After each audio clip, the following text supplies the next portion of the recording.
Hello and welcome. You are watching Business Today TV. This is Market Today. I'm Sakshi Batra and with me is Shail Bhatnagar, editor for Markets on Business Today TV.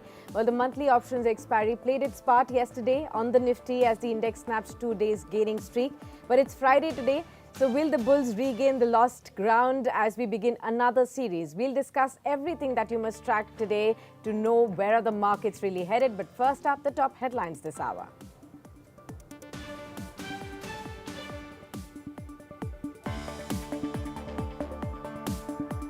Indian markets step into August's fresh monthly expiry near record levels, even as bullish sentiment seems exhausted on the back of heavy profit booking by FIIs.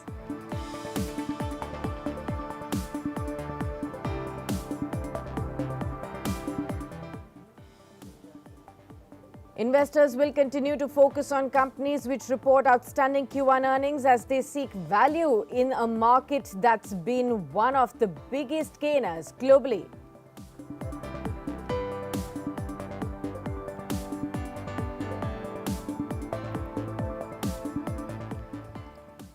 Very good morning to you, Shail. It's Friday today. The July series we've seen for the Nifty 50 that ended with 700 points of a gain.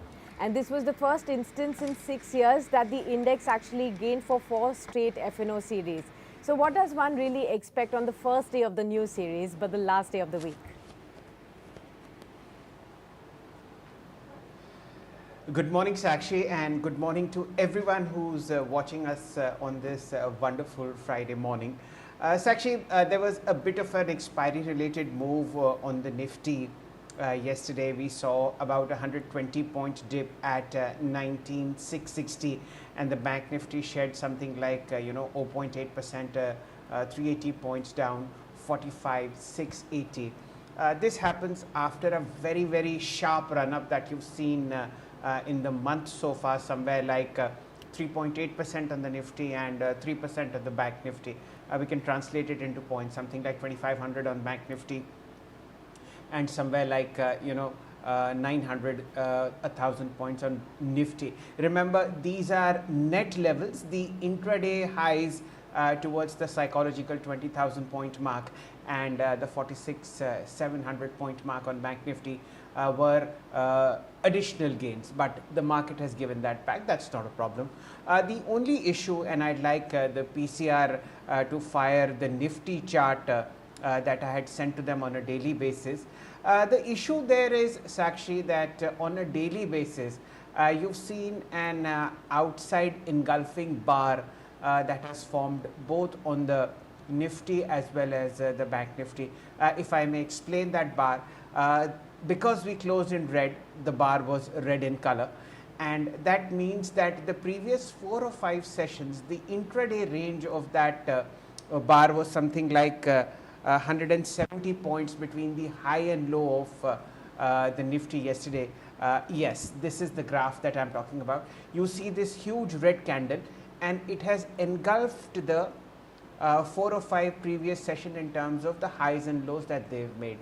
This is a bearish kind of a setup, and exactly the same bar has formed in Bank Nifty.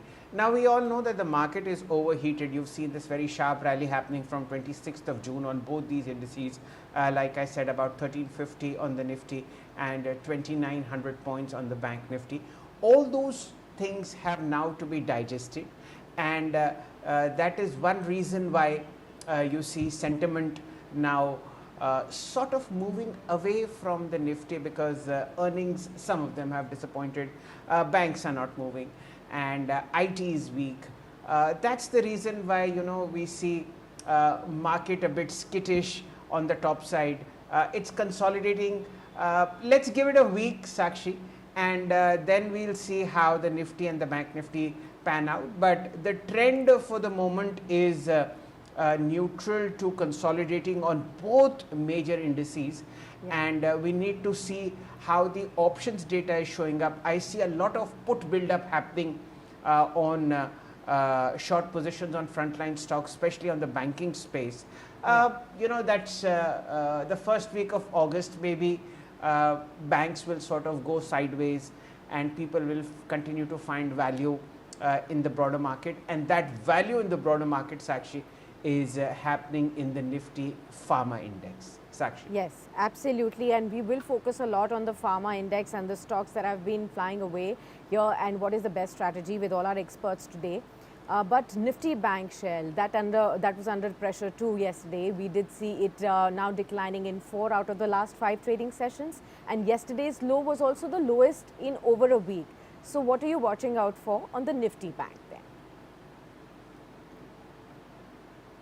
So again, if we can have that daily Nifty bank chart, Sakshi, the index almost closed at 45,680, and the high and low difference was something like 700 points. Net loss was 380, and that's the bar that you see. The Nifty bank index, please. Yes, it's gone below 5 EMA and 8 EMA. That's a bit of a, the immediate sentiment then turns, well, away from being bullish, let's not say bearish. And like I said, I see a lot of, short build-ups happening on frontline banks. We've had a fantastic rally, Sakshi, on ICICI Bank, Axis Bank, Kotak, State Bank of India. 3 out of these 4 banks are at record high levels. So I would imagine that the market is looking to take something back in the August expiry, and 2 words I'd like to add on August. If you see the 20-year history of the Nifty from let's say 2002 onwards to 2023, of the 21 Augusts that we have seen in the past 2 decades, 14 of them have ended in the green and just 6 in the red. The average gain in August over the past 21 years for the Nifty has been 1.6%. So history is on our side, foreign investors are on our side, monthly SIP data is on our side. It's a bit of a ticklish environment for the Nifty and Bank Nifty in the immediate 1-week environment, but at that point of time we'll focus on the pharma index. Sakshi. Yes, absolutely. And now, Shail, all eyes will be on the F&O space as we begin this new monthly expiry. Fantastic expiry as far as the July series was concerned. But what are you expecting for a new one now? Sakshi, I would imagine, and I'm only focused on high beta counters in the F&O space. So mid cap IT, mid cap pharma, and PSU stocks. These are the ones that are off the charts. So let's start with Birlasoft. The counter ended about 5.5% higher. It's reclaimed the 400 rupee level, and we are seeing a very strong pattern in delivery, up about seven times. Yesterday's delivery figure was about 3,16,000. Very strong open interest build up, which is 12%, and the volumes on the F&O side were also 2x. This is a lot of 2,000 on the F&O side, and it's priced attractively. We've seen a very sharp run up. A bit later we'll be joined by Ashish Chatramota. He has a very strong grasp on Birlasoft. We'll have a word with him, but it's an amazing counter. People should look at it on the long side. Then of course is Granules, again very high beta. As you know, pharma is in deep demand as of now, and we've seen almost more than a 4x increase in delivery. The open interest is increased by 5.1, and the counter was 4% higher. So these are 2 super bullish stocks. Apart from that, of course, a strong traction coming into Oro Pharma, the highest beta counter in the pharma space, 5.2% higher, multi-month high 837, again a 5x increase in delivery, and short covering happening on a lot of pharma stocks. Sakshi will discuss this in detail, but these are the 3 or 4 stocks that I have in mind in the pharma space. Of course, Cipla, very big development on the corporate side likely to happen as reported by Business Standard. We'll discuss this a little later. And of course, India Cement. This is what I'm looking at in terms of the long side trade. Sakshi. Absolutely, lots of stocks to discuss through the session today. An exciting pharma healthcare pack, all of that coming up, mid cap IT as well. But let's also look at the global cues, the handover that we've got from across the world. First, Wall Street, the indices ended lower, and the Dow slipped after breaking its 36-year record of longest winning streak of 13 sessions straight away. And this was, of course, after stronger than expected US GDP, ECB rate hike, and the talk of Japan's yield curve to control which has rattled the equity markets across the globe. But on the flip side, we did see the Dow Jones was down by 0.6%, Nasdaq and S&P 500 almost in tandem as well. But the European stocks, they rose sharply, with Frankfurt closing at a record high, and the ECB signaling that it may have reached the peak in the interest rates. So that really led to the fillip right there. The Asian markets have been trading mixed in the morning trade, with large declines coming in on the Nikkei and the Hang Seng in today's trading session. And of course, the GIFT Nifty indicating a muted start as well. Now, when it comes to the flows, foreign institutional investors sold worth 3,900 odd crore rupees, whereas the domestic institutional investors, they purchased shares worth about 28 crore rupees. Shell also mentioned it's a heavy profit booking by the foreign institutional investors.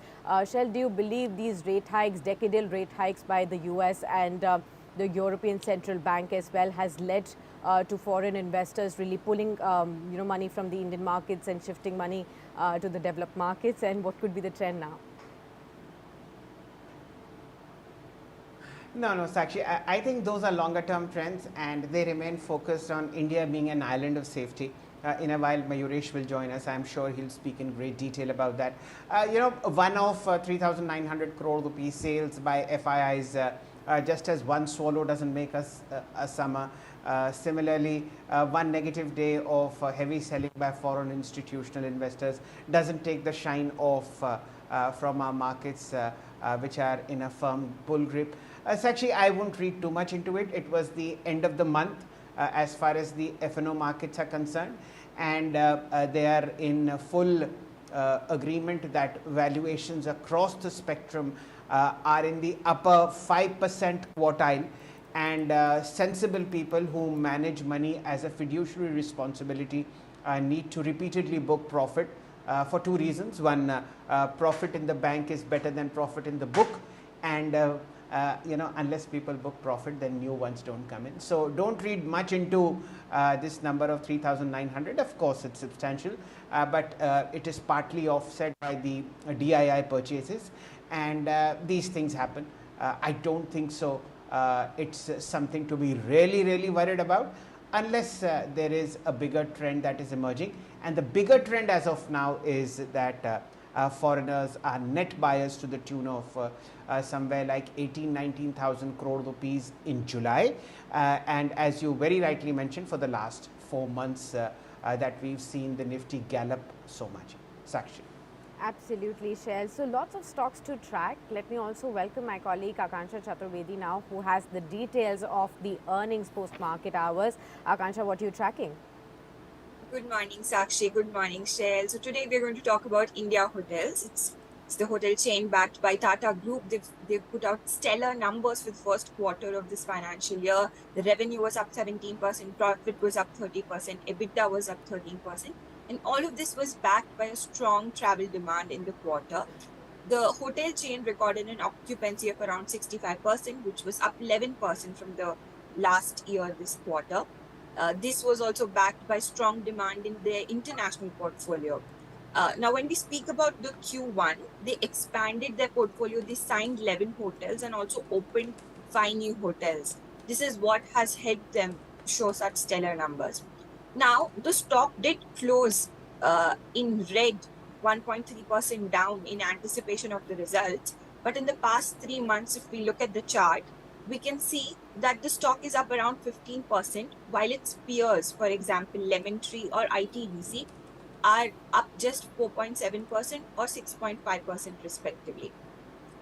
But its peer Chalet Hotels has actually performed far better than ITHCL and is up around 24%.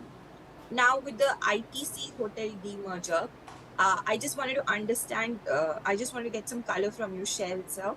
How do you think that this sector is going to perform maybe on the back of a strong travel demand, and you have another ITC demerger happening. So much, all this things happening in the sector. What do you think is going to be the outlook for that item now? So, Akanksha, you just have to call the reception and the reservation desk of Indian hotels. Ask the ARR, which is the rack rate that they offer to people who check in immediately, and compare it with the last year same time. One, you will not get a room immediately. Two, the waiting period is substantial. And three, the rack rate is phenomenal. And four, every Indian wants to party and spend the weekend in a five-star bar, in a five-star room, or in a five-star buffet table. Go to the reception of any top five-star hotels in Delhi or Bombay especially, there is no room. And that has reflected in the stock price of Indian hotels, record high.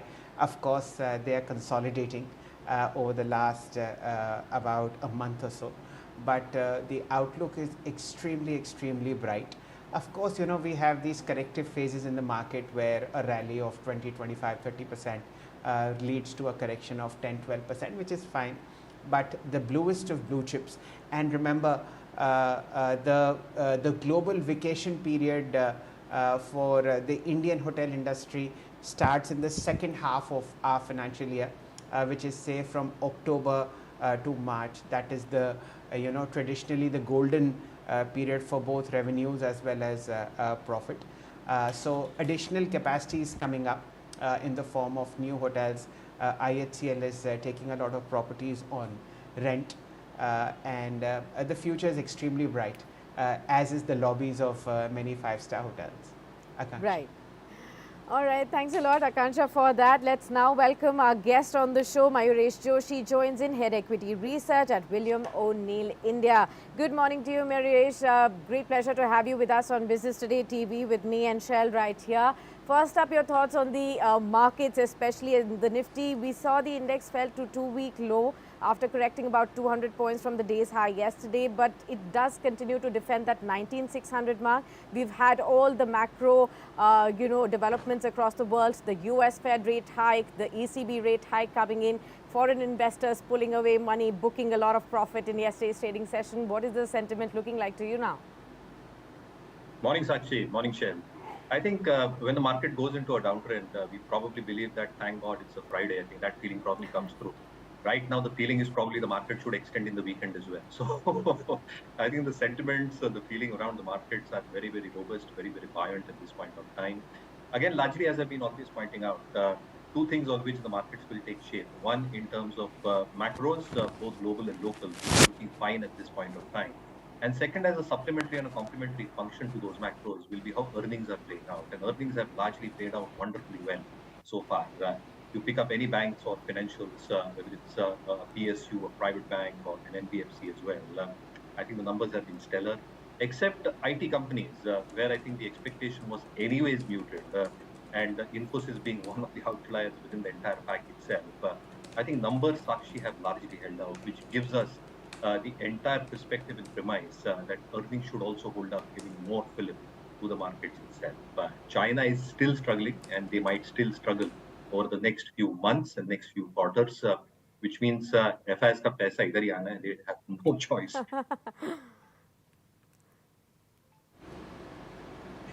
Mayuresh, good morning and welcome to Business Today Television. Thank God it's Friday, and it's been a fantastic run up so far. But let's quickly discuss the two stock picks that you've got for our viewers and investors in general. Let's go ahead with Bank of Maharashtra first. What are the key investment thesis that you have on this particular stock, and why do you find it attractive at current levels?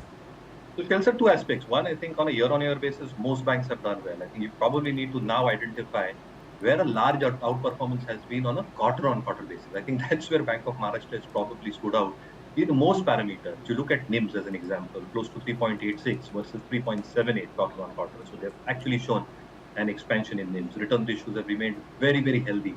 The capital adequacy continues to expand at 18%. NI growth has been quite stellar at 7% quarter on quarter. Credit costs have come down at 1.25. The management believes it can actually bring them down to 1% as well. The provisioning coverage, sales sir, is around 99%. So you can't ask for more in terms of how much more to provide in terms of the slippages and the restructured book itself, which are also at a multi-year low, with GNPAs at 2.28 versus 2.47 and net NPAs at 0.24. Along with that, the valuations are very, very attractive at this juncture, which makes it a very, very strong case that the bank can actually do wonders when it reports numbers. So I think Bank of Maharashtra always stays on commodities.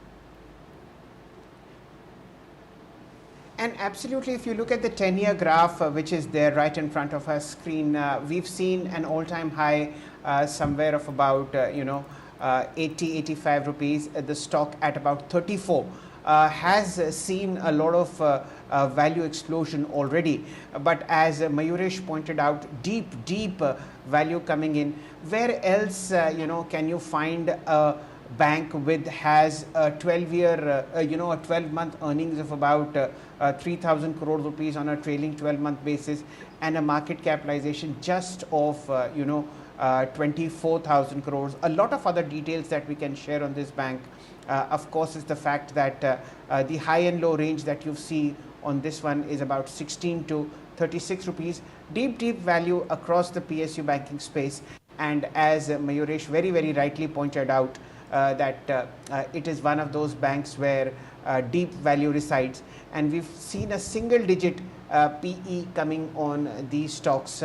Would you believe it, Mayuresh, that on a 10-year CAGR basis, Bank of Maharashtra has given a negative return of 3 percentage points, and perhaps that is the margin of safety that we have in this particular stock.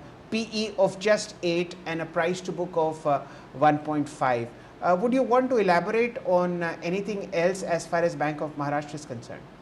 Well, absolutely. I think what you rightly pointed out, Shail, was that it went through a phase of degrowth. And obviously that phase between 2014 to a large part of 2020 was when a large part of the recognition of asset quality pressures are getting played out. Capital adequacy was also getting eroded to a large extent. But as the bank started coming off in terms of recognizing the asset quality pressures, having the risk parameters in a more identifying fashion in terms of evaluating both the core book as well as the retail lending book to a large extent, the kind of slippages started coming off quite significantly, and that became very, very apparent in the last 2 to 3 years. The second aspect, obviously, is that there is a capital raise which is expected because capital adequacy can still go up further for Bank of Maharashtra, and that's why you probably are seeing that stock stay in a range. But once that is out of the way, at whatever point of time it happens, our own sense is that with the kind of valuations that they are trading, or the bank is trading at this point of time, and looking at its long-term averages, with all the stats that I mentioned, the expansion can be pretty robust. I think they can expand in terms of the price earning by at least 2 times, which means that the stock price can actually double. Absolutely. The dividend yield of 3.8% at current levels shows a lot of scope even for those value investors who would want to get into Bank of Maharashtra, even at current levels. Mayuresh, would you stick your neck out, give a 1-year target on Bank of Maharashtra? So as I mentioned, I think we are looking at a 15-18% upside, which means basically I think you're looking at a target of 44-45. But if you're a genuine long-term investor and believe in the structural story, this can actually double, as I said. Absolutely. And what would be the next stock? So a deep value PSU stock has been discussed, Bank of Maharashtra. Mayuresh being a very, very good stock picker in the mid-cap space. What's next on your radar, Mr. Joshi? So, Shail, I think we like Praj Industries. 2 aspects here. One, in terms of the con call itself, which happened, I think management was very, very, very, very optimistic in terms of the export order book. Now, it's not only the 2G, 3G ethanol plants that Praj is probably looking at. They are going into much more deeper aspects in terms of engineering innovations. They're working out on projects like a diesel binder, working out projects in terms of how ATF fuel can be far more efficient, working out projects in terms of biofuels. They recently signed an agreement with IOC. Management was very, very clear on their con call that export opportunities exist in a significant manner for all these aspects, and export orders are actually looking up, which are better margin orders. So their sense is that watch out is what their commentary was for better part of this financial year. Numbers will do the talking, and our belief is that the kind of earnings growth that this stock has given, top line growth of 40% on a CAGR basis in the past 5 years, EBITDA growth of 57%, and the PAT growth of 50 odd percent might very well continue for this bank, for this stock as well. And therefore, in terms of expectations of return ratios as well, it looks very, very robustly placed. So I think Praj is something that we continue to like at Markets. Absolutely. And Mayuresh, this has been one of those wonderful multi-baggers that we've seen work wonders since 2005. A very well-known investor across the global spectrum holds a very large chunk of this particular company. And the fact that, now it's a proxy play on the ethanol story in India, as also on the infrastructure side. So both these parts have indeed made this a wonderful projection. Of course, the 5-year chart is a bit erroneous that you see on the screen. Let me give you an interesting data on Praj Industries. In 5 years, the stock has compounded 39% each year, and in 10 years, each year compounding is about 28% per year for Praj Industries. So deep multi-bagging abilities for this stock. And of course, as Mayuresh mentioned, things are getting brighter still. A mid-cap stock, market capitalization of about 7,600 crores, 12-month earnings of about 257 crores, and easy price to earnings of about 29.30. Let me just check the book value somewhere. I can find it somewhere close. But of course, a beautiful stock. Where would you see this headed, Mayuresh, say in the medium term? So again, we're looking at anywhere between 15 to 18 odd percent as an upside share. Sakshi. Right, Mayuresh, wanted to discuss with you on the PSU banking story as well. You picked up, a stock from here, Bank of Maharashtra, remarkable story. But the Nifty PSU Bank also was the top gaining index in the July series. Do you see the trend continuing in the August series as well? And should one continue to pick our stocks despite the run-up that we've seen? Our sense is that earnings are coming in, and earnings are coming in fine. So I think you pick up any stock, Sakshi, within the PSU universe. You look at PNB numbers as an example, were far better than what the street expected. You look at Indian bank numbers. You look at numbers to the tune of Canara Bank as an example. So to a large extent, PSU banks are delivering and walking the talk when it comes to asset quality, when it comes to NIMs, when it comes to provisioning. As well as expectations in terms of how their advances are going to be in a risk-weighted manner.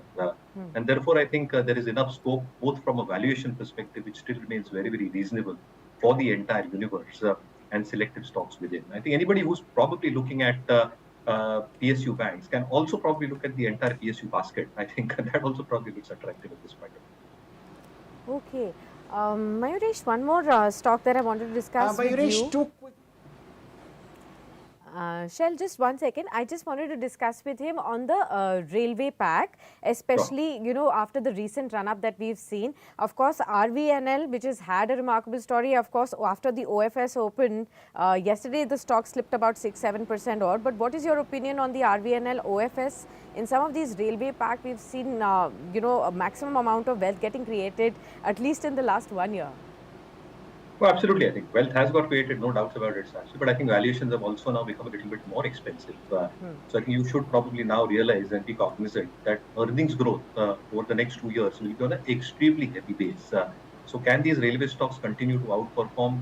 They very well can, for two reasons. One, I think order books are burgeoning. They're getting more orders, both from the ministry itself and from state governments as well. And that probably holds their order and revenue visibility fine fettled.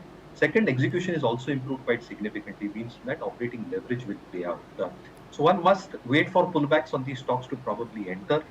At this juncture, I think a lot of gestation has happened over the next 2 years as far as earnings are concerned. Okay, let's focus on the pre-open trades. We have a Scottish Nifty moving between red and green in the early part of the pre-open.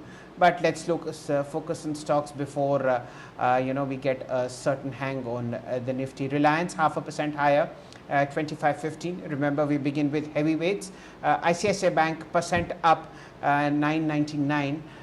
M&M 2% higher, 14.76. Remember, it's recouping yesterday's tremendous fall, so that's a bit of a swing trade happening. I'd like to watch Cipla. It's opening flat, 0.3% higher, 11.75. Huge news coming into a very prominent business daily for Cipla on the positive side. What else is moving? Dr. Reddy's 1.7% higher, 5,600. Bajaj Finance a percent higher, 73.50. And let's look at what Infosys is doing in a while, but shifting attention to F&O. And in terms of gainers, we have Sakshi pointed out Mahanagar Gas yesterday. It's opening flat at about 1,095. Indus Towers is up 6%, 188. Remember, this is a very high beta counter. We have a sensible number on the Nifty now, down 12 at 19,650. Defense booming again, 2% higher on BEL. RECL 1.3% higher, 190.70. Remember, these are very high beta counters. Let's look at stocks on the red side. A bit of a pain on Laurus Labs. Earnings weren't good at all. A 6% cut, 321. Infosys down a third, 1348. And of course, HDFC Bank down 1.2% at 1651. We let these prices settle. At the moment, Nifty is down 24 at about 19,639. Mayuresh, do you make sense out of pre-open? Anything that catches your eye immediately? My sense is this pharma counters, Shail, sir, have done phenomenally well. Ever since Cipla has posted a good set of numbers, and Dr. Reddy's complemented those. Yesterday's news on Lupin is also a huge tailwind for the sector as a whole. I think most clearances for Lupin at their two most affected plants are probably through, is what the news is suggesting, and therefore I think this sector probably will remain in the limelight in my opinion.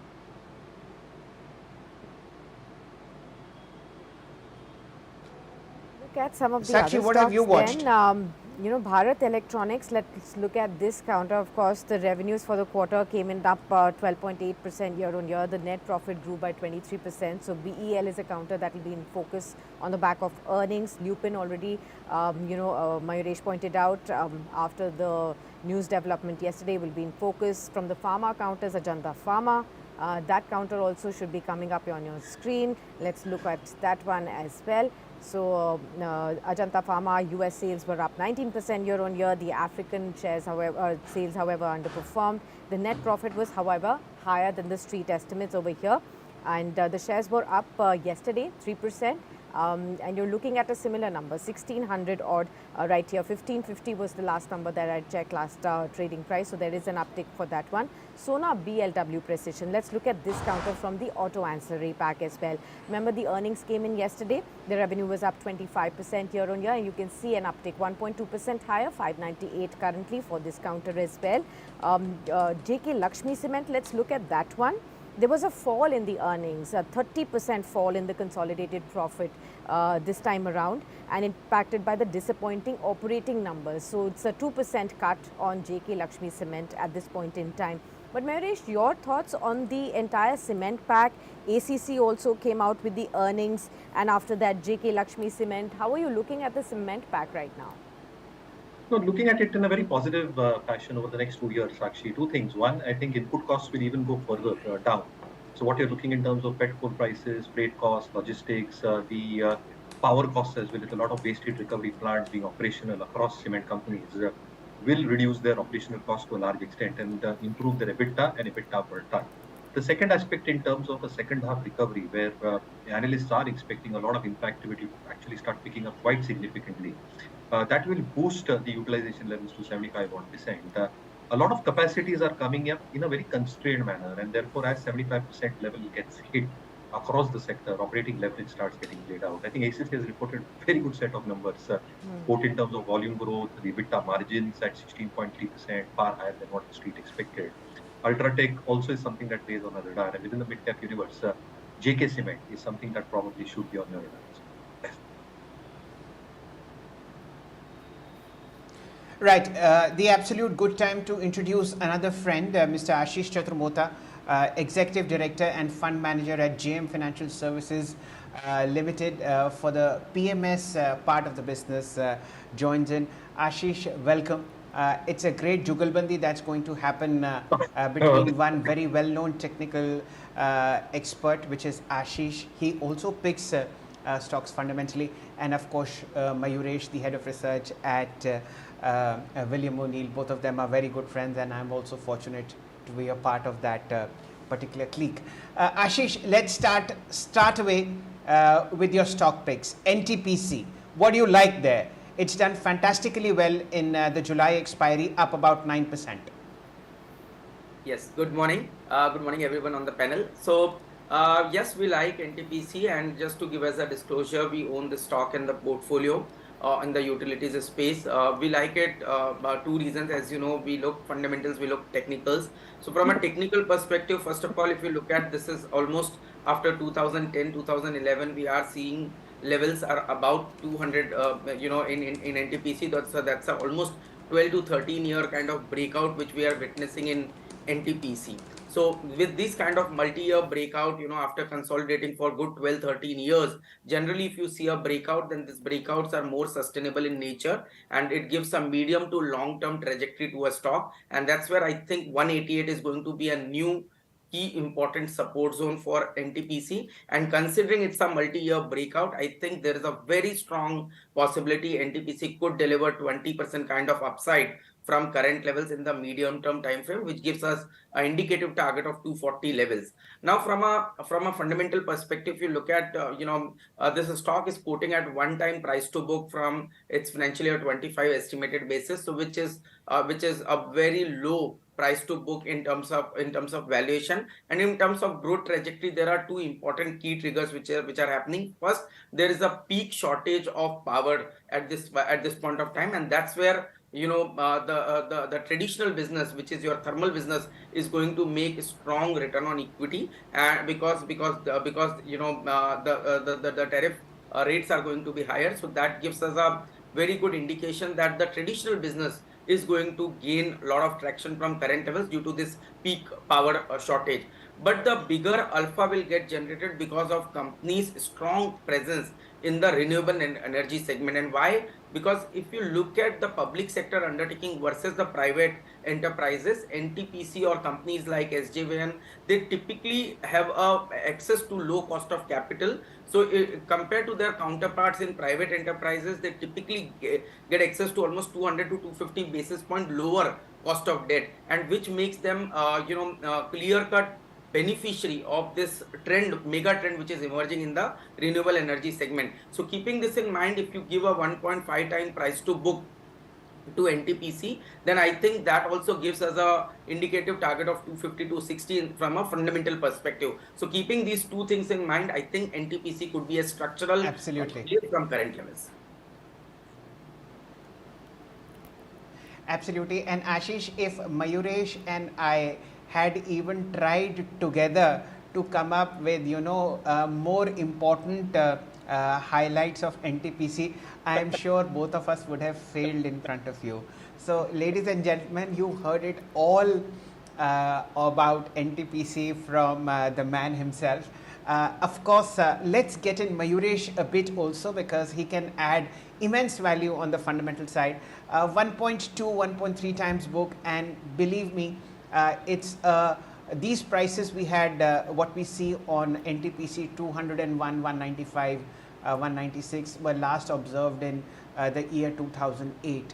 So about 12, 13 years of breakout that's about to happen. And typically when a blue chip breaks out in that kind of a time frame, you see far better prices than what we see now. And of course the PSU tag of being undervalued is there. Mayuresh, anything else that we can add to Ashish's brilliant research on NTPC? Ashish Babu Shail sir कुछ छोड़ते ही नहीं है, so I think I'll try to still find out something which can add value. 2-3 things. One in terms of the capitalization to capex ratio, I think that is very very important for these capex heavy firms. And NTPC has Yes. probably maintained that ratio very, very well over a long period of time. With the renewable foray that they're expected to do in the next few years, the entire tilt, as we'll see in 2030, will be more renewables and less of thermal that comes through. That probably also leads to the fact that the related ROE that probably comes through should show a significant amount of improvement because they have a fixed ROE return of 14.5, 15 odd percent. That can actually expand to 18, 18.5% along with that dividend yield. I think it then becomes a brilliant structural story to play. Okay, so Ashish, you have 4 odd minutes for your next pick. Markets open sharp at 9:15. Over to you for the next one. Sure. So, Shalji, the other stock which I have in mind is Balkrishna Industries. Again, a disclaimer: we own the stock in the portfolio. We believe, first of all, from a pure technical perspective, this is one stock which has been consolidating for almost 2.5 years, and now we are seeing signs of stability coming into the stock. So there is a in the immediate shorter term, we have seen the stock making a higher top higher bottom structure with strong volume participation. So keeping that in mind, I think 2380 is going to be a very strong support zone for the stock. And in the medium term, we expect the stock to hit its previous all-time high, which was seen in last time in September 2021. So eventually, stock is poised for a move towards 27-2800 in the medium term trajectory. Now, why do we like? So first of all, entire auto as an auto industry is seeing a very strong traction, and particularly the auto anch space is doing extremely well. We are seeing very strong traction in the tire segment. And specifically, if we speak about Balkrishna Industries, they have given a vision of achieving almost 10% global market share in the off-highway tire segment, which is currently 5 to 6%. So keeping that in mind, there is going to be a double-digit volume growth, which we expect in next 3 to 5 years, time frame. It's a second thing. If you look at, there is a very strong, presence which the company is gaining in its current markets, which is basically USA, on the off tire or road segment, and Indian market. So keeping this in mind, I think Balkrishna Industries, one stock which has been underperforming in the auto space, auto tire space, is going to do extremely well. And third thing is because of their backward integration into the carbon black, which contributes almost 30% of the raw material prices, it is also going to be a very big positive for Balkrishna Industries. So obviously, because of the challenging global environment, the stock was into a sideways territory. But looking into the medium term chart structure, it looks like stock is headed towards 27-2800 kind of trajectory in next coming few months. So that's where this is my top pick in the auto segment. Of course, Balkrishna Industries is India's very, very well-known tire maker. And remember, 2 or 3 stocks from this space, SEAT, MRF and Apollo Tires, are already at record highs, and it's a catch-up trade that Ashish plans to put on Balkrishna Industries. The long-term chart will show you an all-time high of about 2700, at the moment at 24. So that's what the catch-up is all about. Mayuresh, one very, very quick comment on Balkrishna Industries, and then we'll hit the pre-open.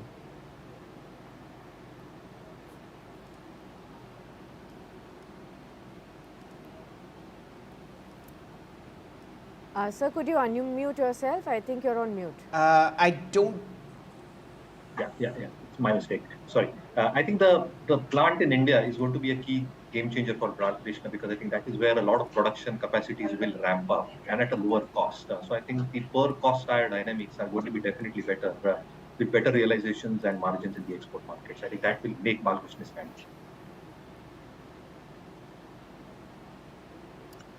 Okay, ladies and gentlemen, let's get ready for the pre-open, the opening trades. The Nifty settled flat at 19,659 on the pre-open side. I see a mild green tick on Nifty 500, but let's focus our energies on the index heavyweights.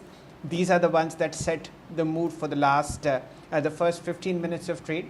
We have the first tick on the Nifty up 22, 19,690. Nifty Bank is flat, 45,684. Nifty IT 50 points higher, 29,790. Let's look at the gainers amongst the heavyweights, which are the stocks that are outperforming. Let's look at Reliance Industries flat at 25.06. Infosys 0.5% higher, 1360. I want to see what HDFC Bank is doing. At the moment, HDFC Bank is down 0.6%, 1662. Nifty oscillating between red and green. ICICI Bank is flat. Kotak is flat, 1869, 989 respectively. And we have ITC again flat at 466. So not much of a trade happening on the top heavy indices. Let's look at top gainers in the FNO space. BEL, fantastic earnings. Sakshi pointed that out. 2%, 130. M&M, 0.7% higher, 1457. I want to see what Cipla is doing because there's a major development on that side, and the counter was already at a fresh high yesterday. 1168, not much of a movement, 0.2% higher. What are the top gainers in the FNO space? BEL we've discussed. Delta Corp 1.8% higher, 200. RBL Bank, no let up there, 1.5% higher, 236. Granules 1.2% higher, 325. Ipca Labs 1.1% higher at 834. Nifty now slipping in the red, 40 points lower at 19,621. Let's look at the broader markets. Nifty 500. What are the stocks that are in the green? Ajanta Pharma 6% higher, 1655. Sona Comstar 1% higher, 600. Bharat Forge 1.4% higher, 910. Remember, these are all auto anchs. Masdog 1.2% higher, 1927. So it's the defense pack that's kicking in. Let's get Ashish Chaturmota in immediately. Ashish, what is the first thing that catches your eye in the pre-open, and any view that you would hold on the Nifty for today? So, Shailji, as far as Nifty is concerned, I think the good part is we have, managed to maintain yesterday's low, and I think that's going to be a crucial thing, because 19,600 is a very important level to watch out. In case if we breach 19,600 today in the first half, then I think that could lead to some amount of profit booking into the market. So ideally, 19,600 is what we are looking for in the shorter term time frame. As far as stocks are concerned, I think pharma as a space should be looked into, because that's where a lot of traction is. So pharma B's ETF is what is keeping me look quite interesting, because this is one space which has been underperforming for almost last 2 years time frame. There is a good traction in the last couple of trading sessions. So I think pharma B's ETF, which is quoting around 15 levels, is looking quite interesting, with 14 as a very strong support zone. And I think ideally this should move towards 17 to 17 to 18 kind of trajectory in next 1 to 2 months time frame. Right. Let's also look at some of these pharma counters, like Ajanta Pharma. I pointed out it's moved quite sharply after the earnings, 6% higher in trade.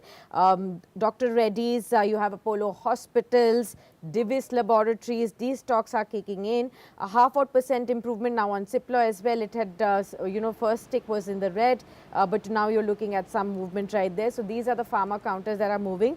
Ashish, how are you looking at Ajanta Pharma, and what would your call be after the 6% move? So I think it's a new all-time high which we have witnessed in Ajanta Pharma in today's trading session, and it is after almost 2 years of consolidation where we have witnessed this up move. As I mentioned, pharma as a space is seeing a lot of traction, so Ajanta looks quite interesting. On upward, I think the stock is poised towards 1800 kind of levels. It's a gap up opening, so this gap up itself will become a strong support zone. So keeping that in mind, I think 1560, 1570 is going to be a very strong support zone for Ajanta Pharma. And since they have a very good exposure in the domestic market, so that is one theme which looks quite promising within pharma also. So keeping that in mind, I think Ajanta Pharma is poised for a move towards 1800 kind of levels. Okay, this is a good time as any to start a look at what the pharma space is doing, and I'll request the PCR to show the Nifty Pharma chart that I had sent. Two very good fundamental and technical analysts with us, and of course this is a space which is showing immense value. This is the Nifty Pharma Index in front of us. Mayuresh, I'd like to take a fundamental view from you on where do you think in terms of the general valuations that the pharma index lies compared with record highs that we've already seen in auto, FMCG, infrastructure space, the PSU banking space. This graph shows you that yesterday's move on the pharma index had the highest volume and it's at a record high. Mayuresh, your comments first.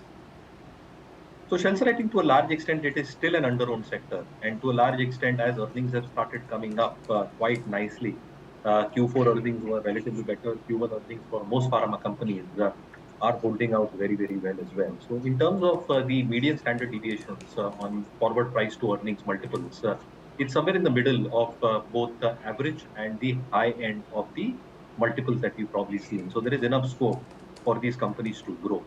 Now, to a large extent, what products come out in terms of resolutions of plants, and we have actually started seeing a lot of resolutions come through in terms of FDA plants and concerns for a lot of pharma companies, which means a lot of these niche drugs will start coming into the pipeline.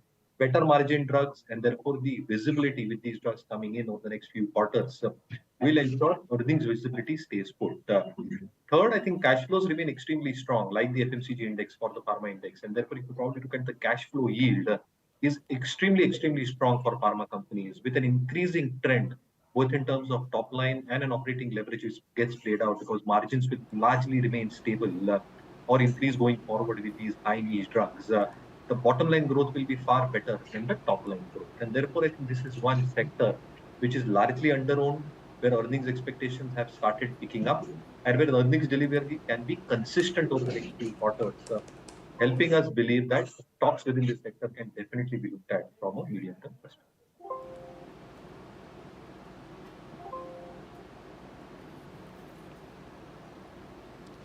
These are the returns that you see on the pharma index over a different period of time. Remember, it's just a 11% CAGR over the last 10-year period. Let's get Ashish Chaturmota in. Ashish, you've mentioned the top CPS, the ETF index to be your top pick in the pharma space. Let's drill it down in terms of stocks. While Mayuresh thinks of fundamental reasons to pick his 3 or 4 top picks, technically, Ashish, according to you, what would be the 3 top picks for you in the pharma space? Sure.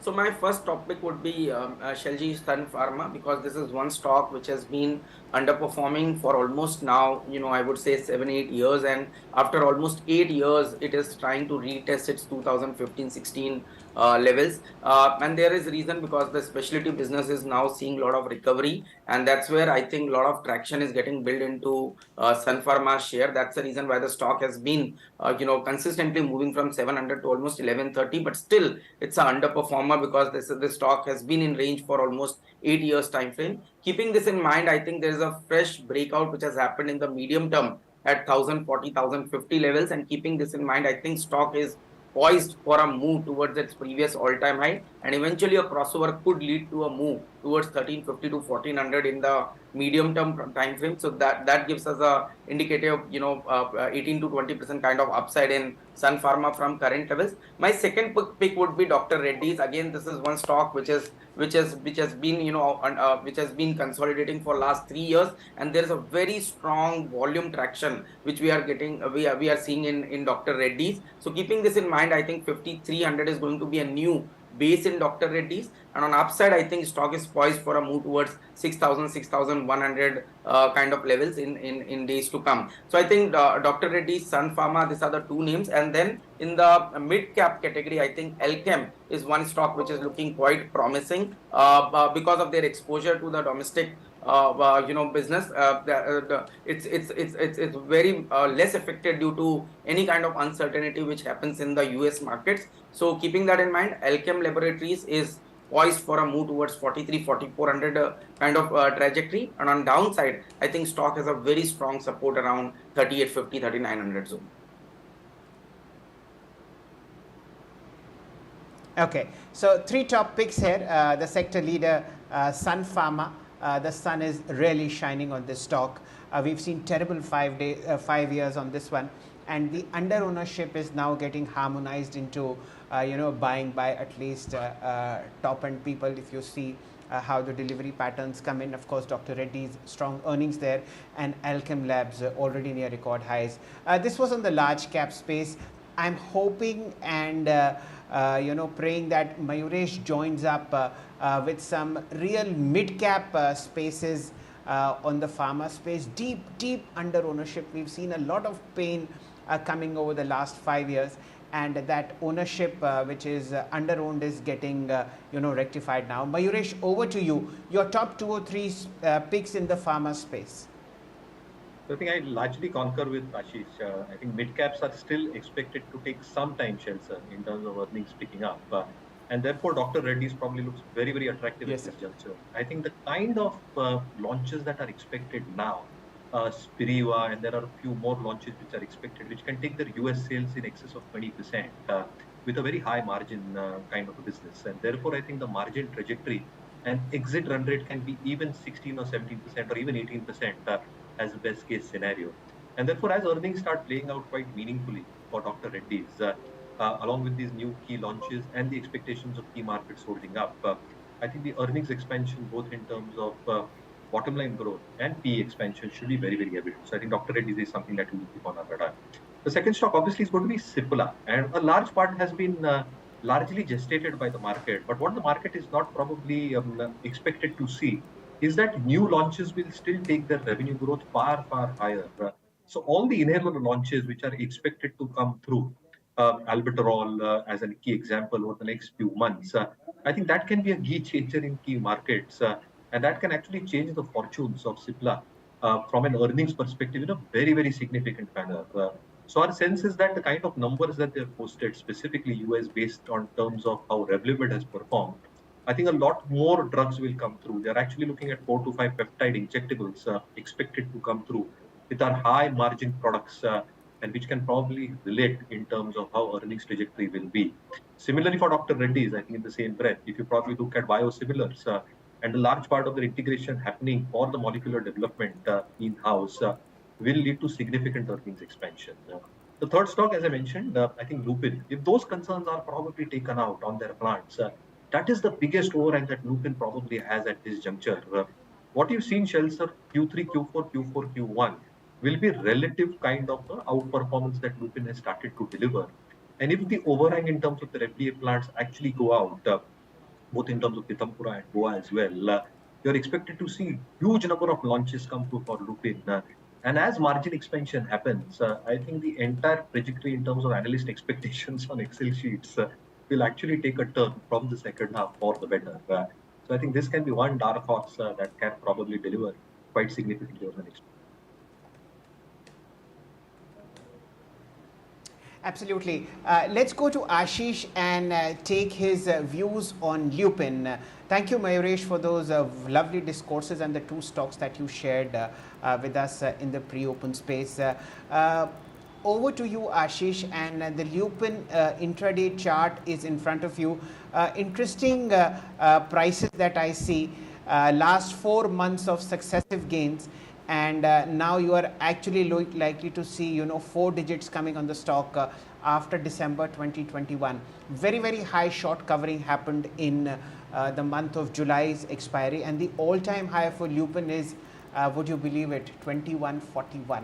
A very well-known investor, no longer with us sadly, continues to, his family office continues to hold a large chunk of Lupin.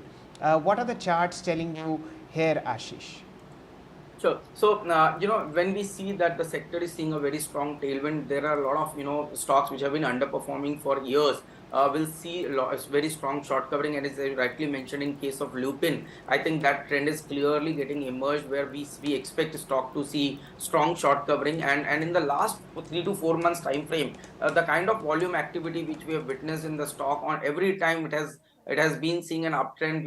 It was being associated with almost 3 to 4x volume jump as compared to the previous few weeks. So this gives us a clear indication long accumulation is happening into the stock, and now a new base has been created around 870, 880 trajectory. Keeping this in mind, I think stock is poised for a breakout above a 4-digit mark and eventually can lead to a move towards 1200 to 1300 kind of trajectory, which indicates there is a strong possibility stock can see 20-25% kind of upside from current levels in next 3 to 6 months time frame.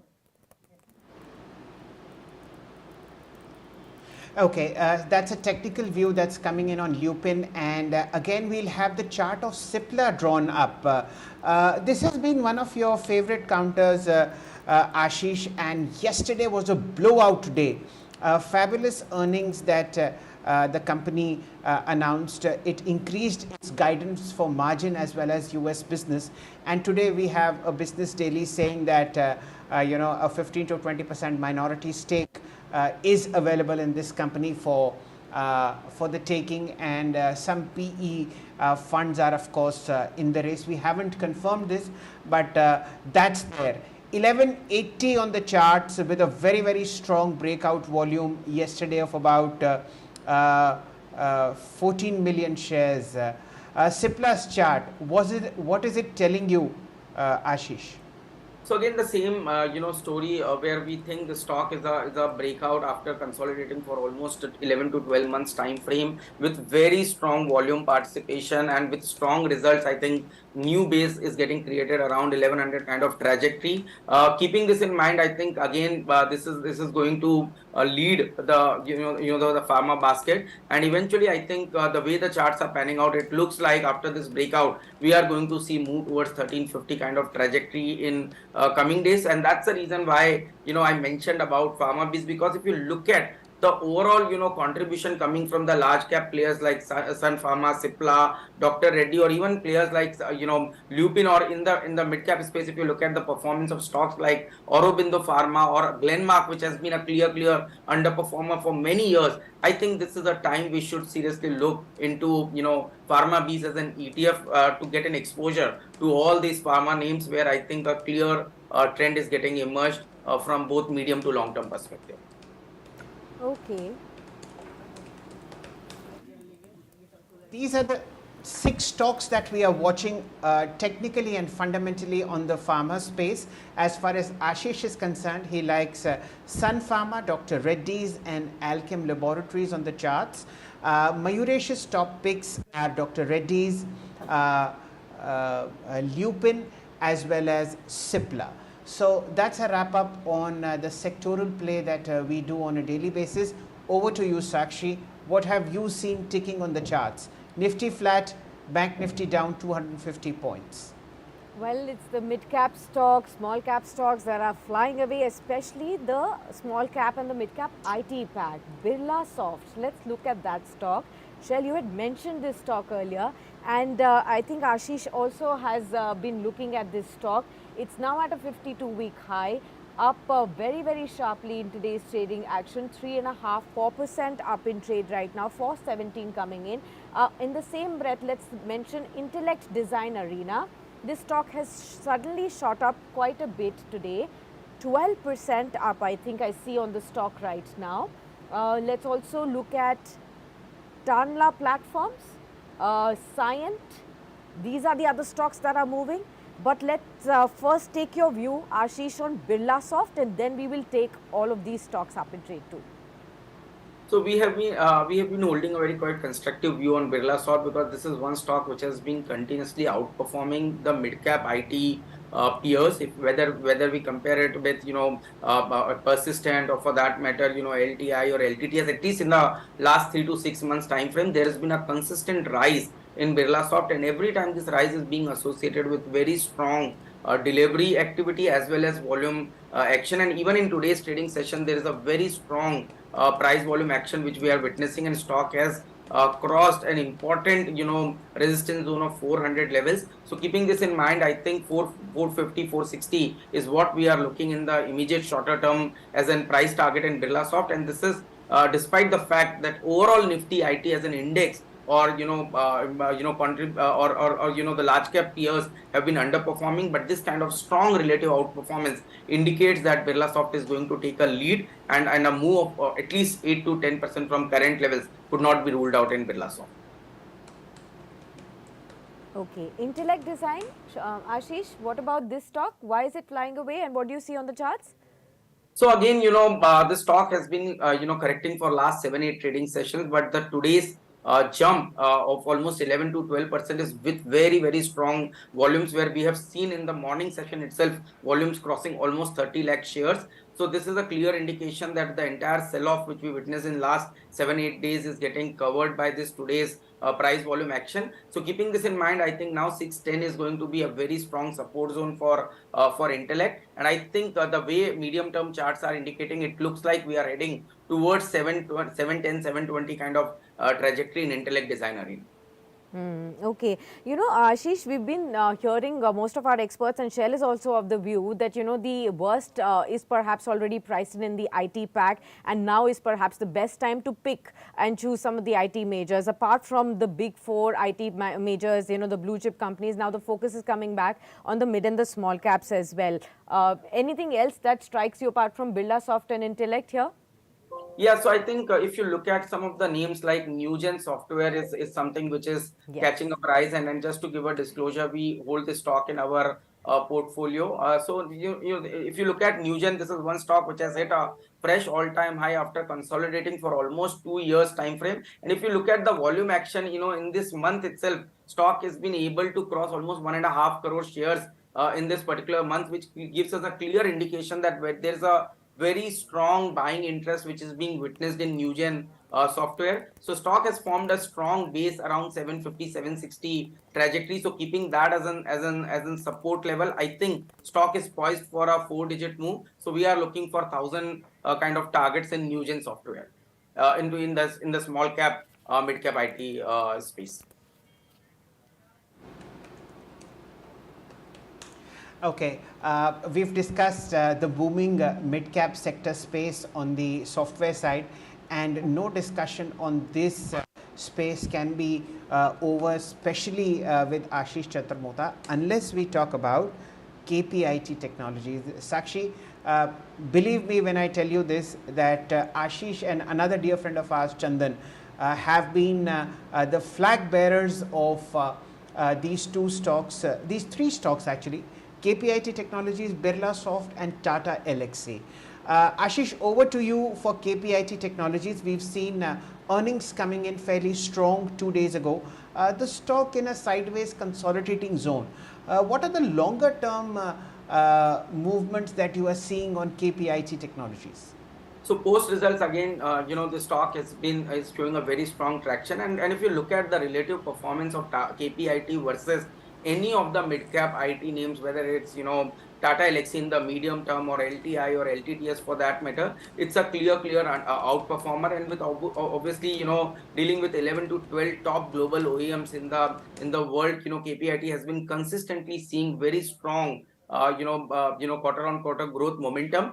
This is getting reflected into the medium term charts as well, where stock, after hitting a fresh all time high of almost 1160, has been consolidating for last 6 weeks. And I think with recent results, now a strong base has been created around 1030, 1040 levels. Keeping this in mind, I think stock is poised for a fresh move towards 1200, 1250 kind of trajectory in the shorter term time frame. But looking into the medium to long term trajectory, it looks like stock is in a very strong uptrend, and we might see stock sustaining this 1200, 1250 levels in coming few weeks to months time frame. So this is our top pick in the entire ER&D space.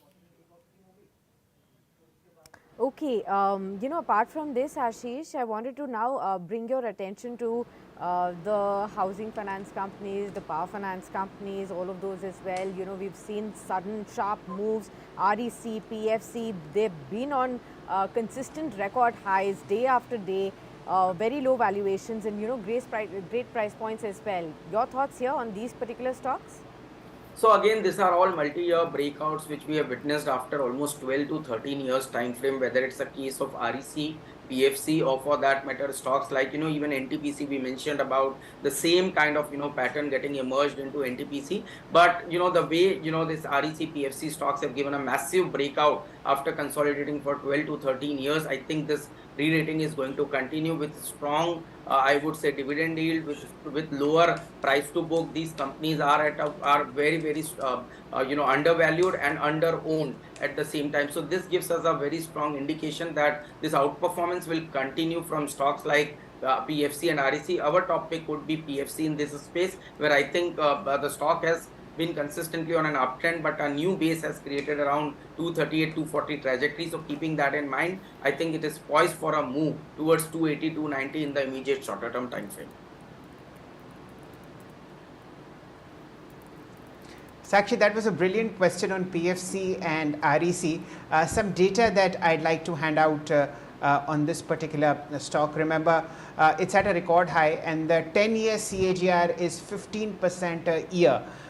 Over the last 3 years, the stock has appreciated 45% a year, and it's handsomely beaten the BSE Sensex when it comes to the comparative ratios. The overall picture on PFC is really an under-discovered gem when it comes to the financials.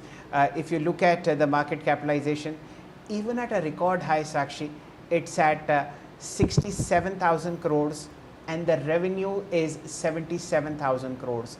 The first thing that happens in this kind of a bull market is that the market cap to sales ratio comes to 1:1.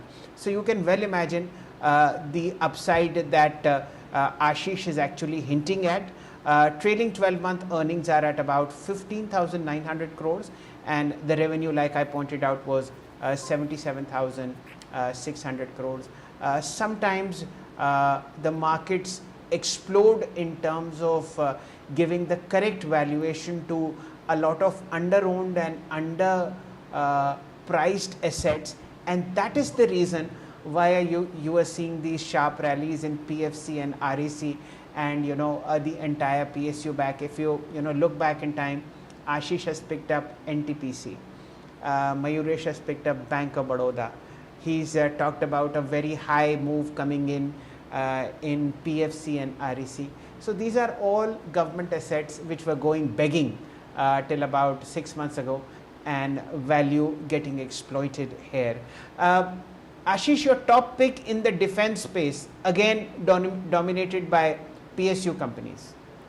So I think in this space we like Bharat Dynamics Shail, because this is one stock where we have a order book to almost current sales almost 9 to 10x time. So if you look at the current sales is around 2,800 crore, but if you look at the order book, it is close to 24,000 crores for Bharat Dynamics Limited. Stock is making an operating margin of close to 20-25%. So that's a very high operating margin in a public sector undertaking, and with this kind of strong order book, I think Bharat Dynamics is one stock which is poised for a move towards 1350 to 1400 kind of trajectory. We have been very vocal about stocks like Bharat Electronics Limited and HL, which we continue to like. But if you look at from a valuation perspective, from an immediate short-term perspective, I think Bharat Dynamics is one stock which looks quite promising, and stock has a very strong base around 1150 levels. As a disclosure, we continue to hold in our portfolio Bharat Dynamics as our top pick in the defense basket.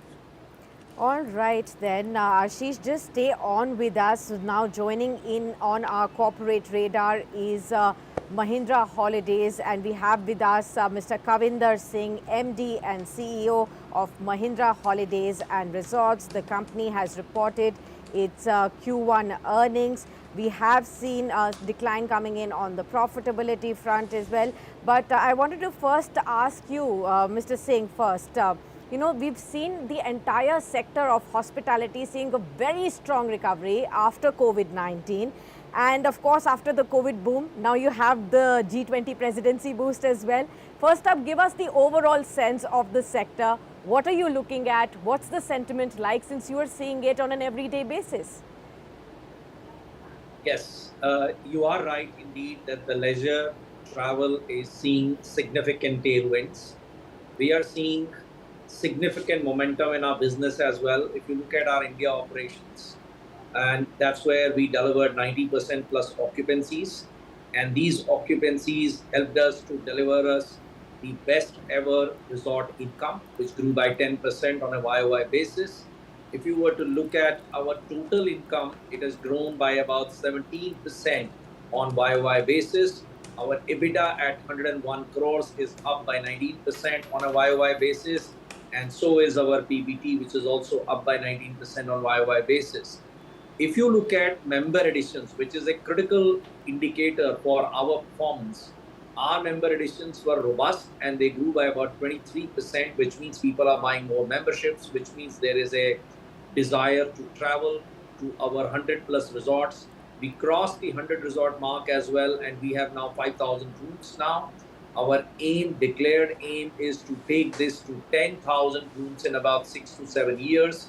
As we speak, there is an 800 crore capex is already on play. There are various resorts which are getting expanded, new resorts being the ground being broken. So we remain extremely optimistic about the next Right, 7, right, 8 Mr. years Singh. onward.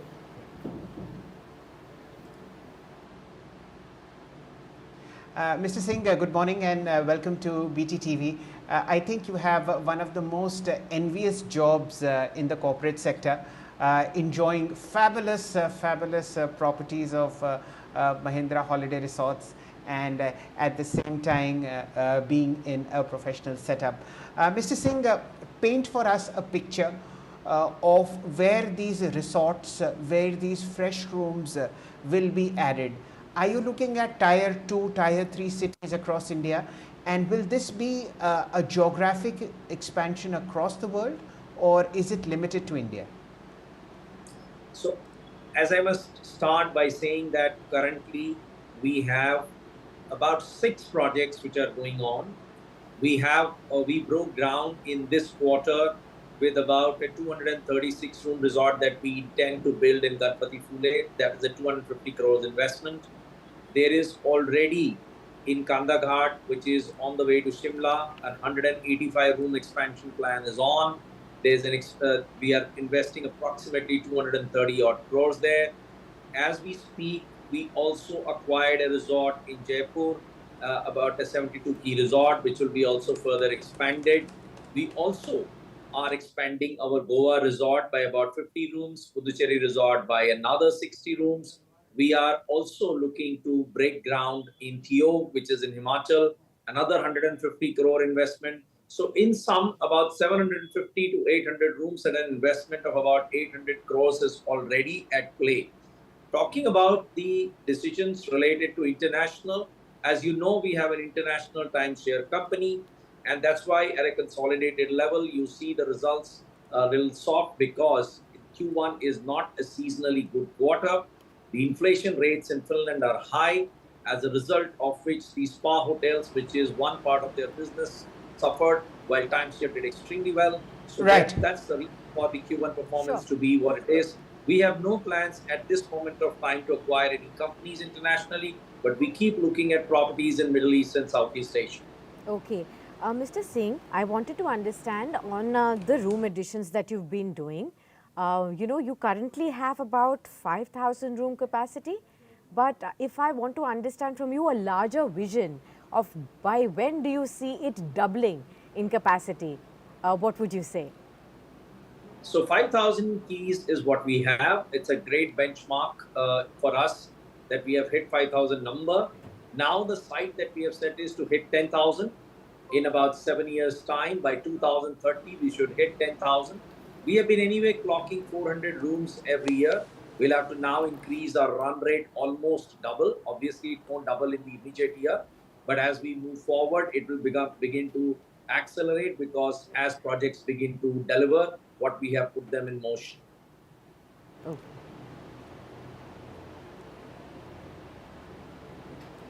Mr. Singh, could you throw some color on how people are spending these days on holidays? Do you see, higher billing that's coming into your levels?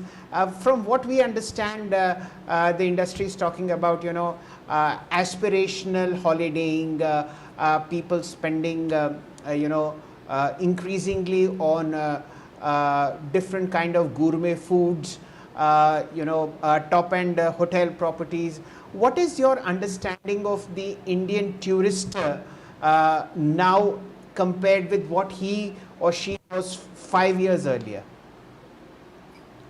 See, the good news for us is that we are focused on family vacations. We are seeing extended families traveling together, people traveling with friends in larger groups, okay, multi-generational travel because our apartment sizes are bigger. We have a membership model. So in our case, what we are seeing is not only the spend on food that is increasing or the food and beverage, which is what you were alluding to, but we are seeing significant momentum in spending on holiday activities and experiences which we line up for our members. For us, that's a very significant part of our revenue because people spend time at the resort. We create a lot of activities for the multi-generational travel pattern that we have seen, outdoor activities included. That is helping us grow our business on the revenue side from the resorts. Mind you, our members do not pay for the room. So when our resort revenue increases, which means people are spending more money, both on F&B and holiday activities.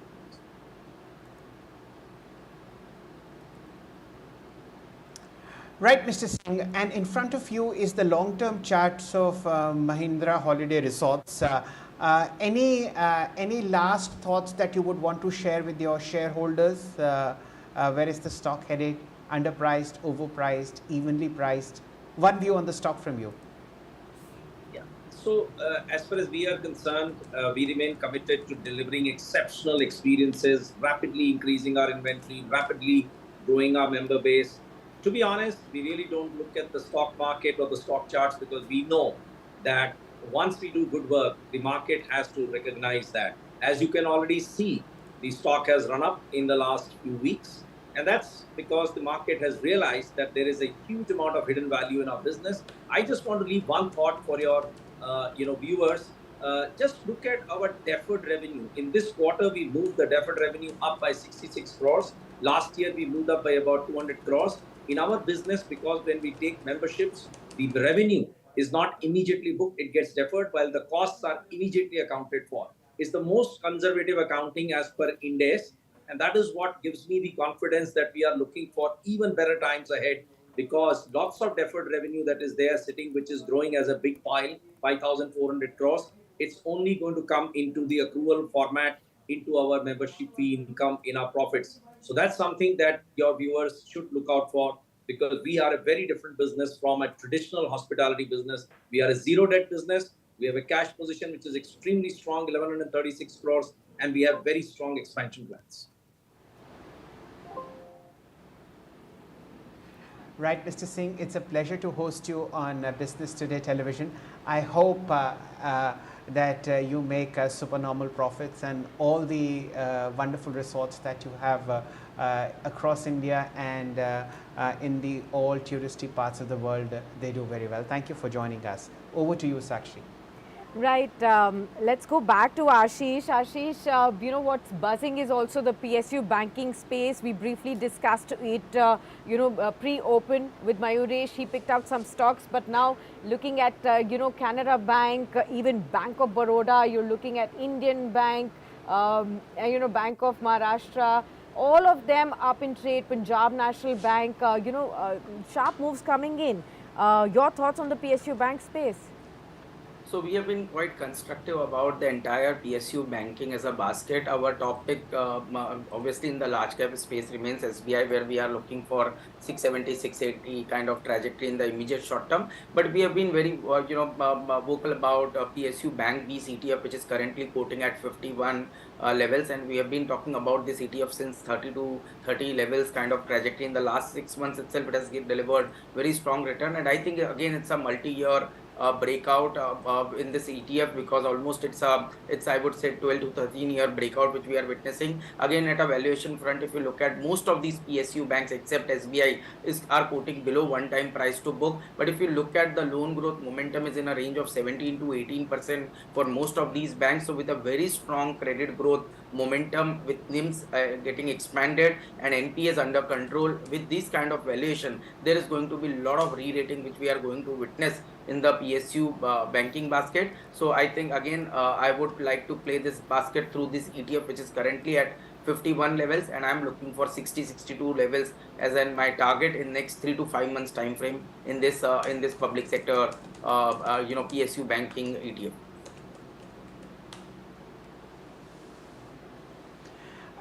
Let me just get Ashish back in. Of course, this ETF that he's talking about, we are trying to show it to you on screen, which may not be possible. It's called Nippon India ETF Nifty PSU Banking Bees. It's a very, very well-known product in the market.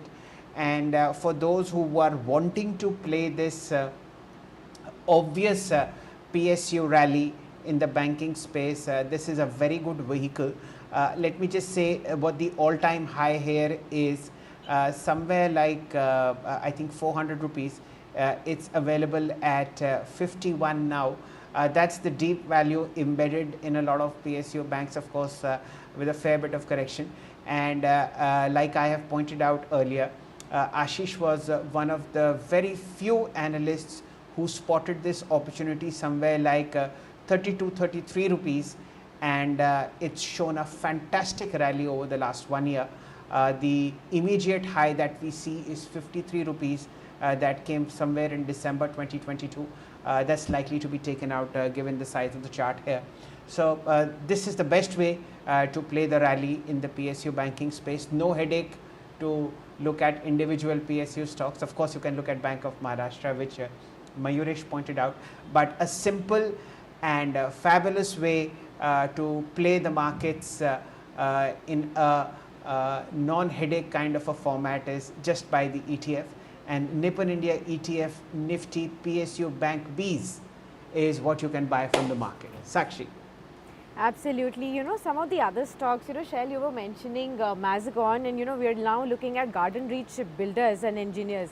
That's moved up sharply, 3.16% higher in trade. Ashish, your thoughts on the defense pack, which is the best pick right now? We've seen all of them run away, but even at these price points, after having run away, one stock that you would still be betting on? So I would go with Garden Reach Shipbuilders, which has been in a very strong upward trajectory, and in the last 6-7 days there is a very strong base getting built into the stock. So I think around 605 itself there is going to be a very strong support which we see in Garden Reach Shipbuilders. On upside, I think 680, 690 is what I'm looking for in the immediate shorter term time frame. So overall, I think the space is buzzing, and within that, Garden Reach Shipbuilders in the shipping side looks quite promising. And as I mentioned, Bharat Dynamics Limited in the missile segment is these are the two names which looks very promising at current levels from the defense basket.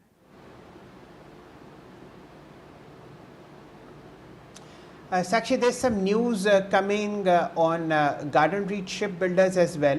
While you are at the stock, let me just share that news. It came just about 5 or 7 minutes ago, and that's the reason why this thing is really moving up. Garden Reach Shipbuilders is launching an autonomous underwater vehicle on Friday, that's 28th of July, that's today. And it wants to plans to unveil a ship-based unmanned aerial vehicle, unmanned surface vehicle by the end of this year. So these are the two news that is driving this very, very sharp rally on Garden Reach at the moment at about 624, of course consolidating at its record high. Sakshi. All right, many thanks Ashish for staying on and sharing such wonderful insights and great picks with all of us. And thanks a lot, Shail, for being with us as well. Markets flat on the benchmarks, but a lot of stocks really moving up. On the Nifty index, Dr. Reddy is the top chart.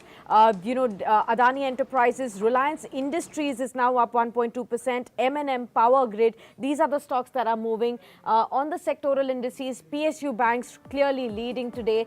Realty, FMCG, the small cap 100 index, oil and gas, the next Nifty 50. These are the pockets that are seeing sharp buying in today's trading action. We'll continue to monitor the market move for all of you throughout the trading session. So don't go anywhere. Don't forget to subscribe to this channel and also continue to engage with us on our other social media platforms as well. Until then, many thanks for tuning in.